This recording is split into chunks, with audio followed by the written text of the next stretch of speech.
જય માતાજી, જય ગુરુદેવ. મિત્રો, ઘણા લોકો એવું કહે છે કે પૈસો નથી ટકતો, રૂપિયા નથી આવતા, આવે છે તો બચત નથી થતી. ઘરમાં અમે 2-3 જણા કમાઈએ છીએ, છતાં પણ સરવાળો કરીએ એટલે જીરો જ થઈ જાય છે.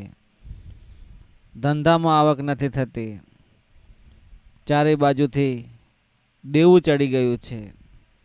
પૈસો કોઈ જગ્યાએથી આવતો જ નથી અને એવું લાગે છે કે ધંધો બંધ થઈ જાય એવી કોઈની નજર લાગી હોય. કોઈએ એવું અમારા કોઈ જાણે અજાણે કોઈ શત્રુ હોય, એમણે પૈસો આવવાનો રસ્તો જોણ કે રોકી નાખ્યો હોય એવું એમને આભાસ થાય છે, લાગે છે.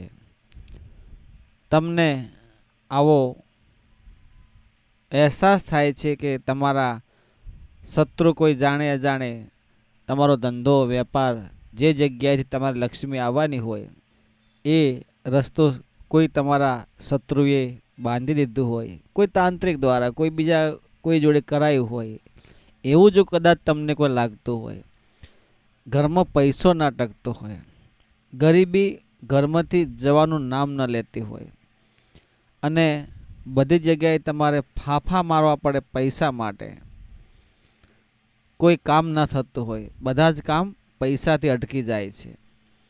કોઈ લેવડ દેવડ કરવી હોય, કોઈ ઘરમાં સારું વસાવવું હોય, કદાચ બીમાર હોય તો દવા કરાવી હોય, કોઈ કારણસર તમારે અચાનક જ પૈસાની જરૂર પડી હોય, કદાચ ઘરમાં પ્રસંગ કરવો હોય, કોઈનો વ્યવહાર સાચવવો હોય, તો બધી જગ્યાએ તમારે પૈસાની જરૂર તો પડે.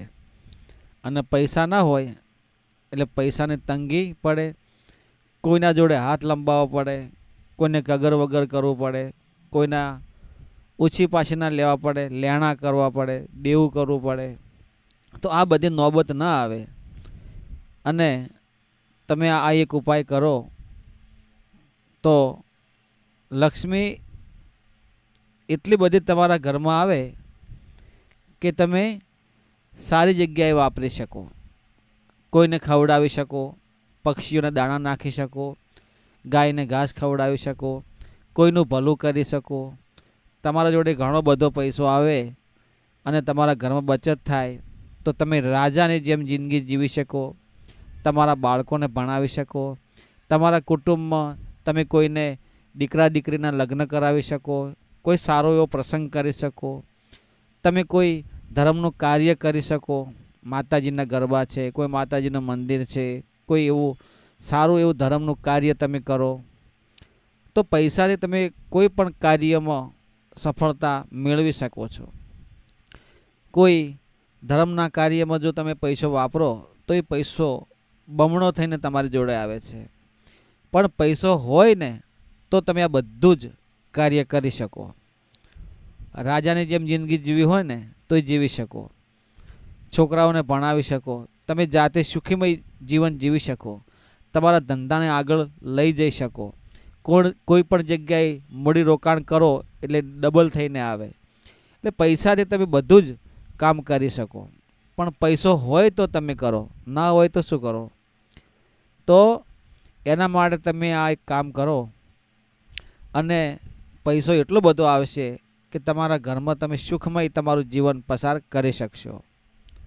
મિત્રો, તમારો બધાનો આ વિડીયો જોઈ રહ્યા છો, સાંભળી રહ્યા છો, બધાનું સ્વાગત કરું છું આપણી આ મા વંદના યુટ્યુબ ચેનલમાં.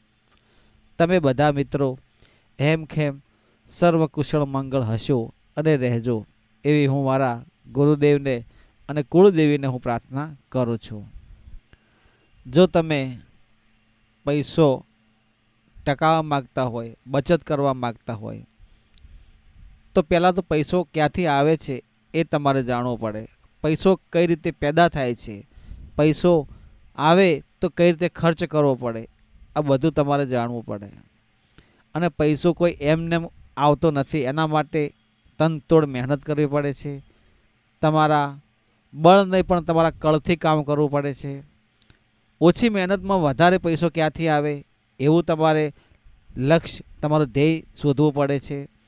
અને એ પૈસો આવે તો એ તમારે સદુપયોગમાં વાપરવો જોઈએ, ધર્મના કાર્યમાં વાપરવો જોઈએ, પરિવારનું ગુજરાન ચાલે એ રીતે એનો ઉપયોગ કરવો જોઈએ. તો મિત્રો, પૈસો આવે ને એટલે અઢળક પૈસો આવે, પણ જ્યારે તમારું કર્મ સાચું હોય, તમે સાચા હોય, તમારા દરેક કાર્યોમાં નીતિ હોય અને એ પૈસો તમે સચ્ચાઈના માર્ગેથી કમાયેલો હોય ને તો એ પૈસો ટકી રહે છે. હવે વિચાર તમે કરો કે નીતિથી કમાયેલું અત્યારે ધન નથી ટકતું, તો પછી અનીતિ કરેલું ક્યાંથી ટકવાનું છે? એ તો વિચાર કરો. આટલી બધી મહેનત આપણે કરીએ છીએ અત્યારે હળાહળ કળયુગમાં, ઘરમાં 2-3 જણા કમાઈએ છીએ, છતાં પણ પૈસાની બચત નથી થતી, નથી ટકતો, તો પછી અનીતિનું કમાયેલું ક્યાંથી પેળું રહે? તો એવા કામ નહીં કરવાના કે જે ડબલ કમાવાની લાલસા હોય, ડબલ પૈસો કરવાની જેને ઘેલસા હોય, એવા કામ નહીં કરવાના કે જેથી કરી એનું પરિણામ ખરાબ ભોગવવાનો વારો આવે.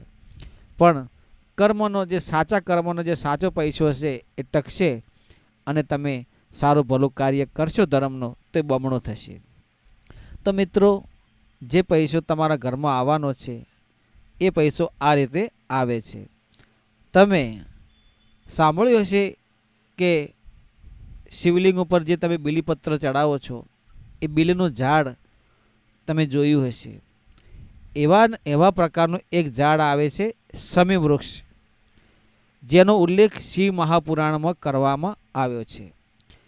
એ સમી વૃક્ષના પાંદડાઓ લઈ તમે શનિવારના દિવસે, એનું જે પાંદડું થોડું ખરબચડું આવે છે,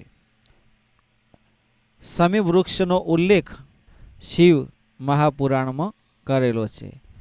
હજારો બીલીપત્ર શિવલિંગ ઉપર ચડાવીએ ને તો તમને ફળ ના મળે, પણ સમી વૃક્ષનું એક જ પાંદડો લઈ અને તમે શિવલિંગ ઉપર ચડાવો એટલે હજારો બીલીપત્ર તમે ચડાવ્યા હોય એવું ફળ તમને મળે છે.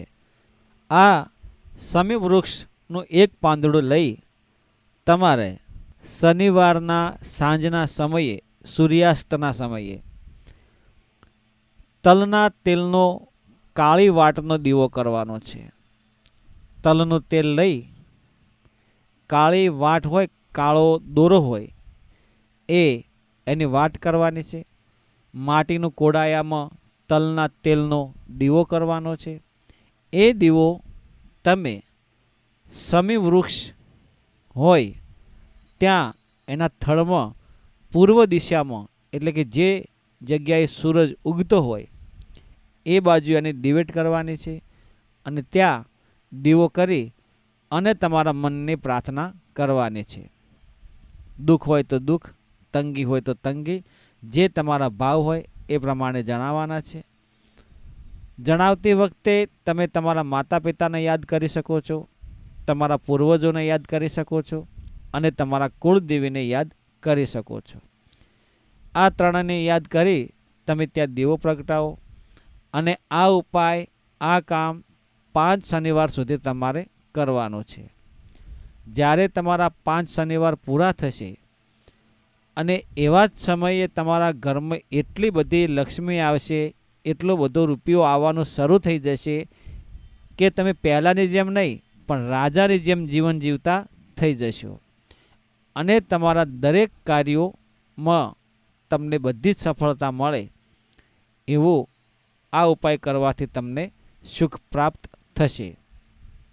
આ ઉપાય તમે ગુપ્ત રીતે કરી શકો છો. ઘરના કોઈ પણ સભ્ય આ ઉપાય કરી શકે છે. આ ઉપાય જેને પૈસો હોય એ પણ કરી શકે, પૈસો ના હોય એ પણ કરી શકે. આ ઉપાય જે કોઈ સાચા ભાવથી કરશે એને 100% સફળતા મળશે. આ વિડીયો તમે કયા ગામ, તાલુકા, જિલ્લા, શહેરમાંથી જુઓ છો તે કોમેન્ટ બોક્સમાં જરૂર જણાવજો. જય ગુરુદેવ, જય માતાજી.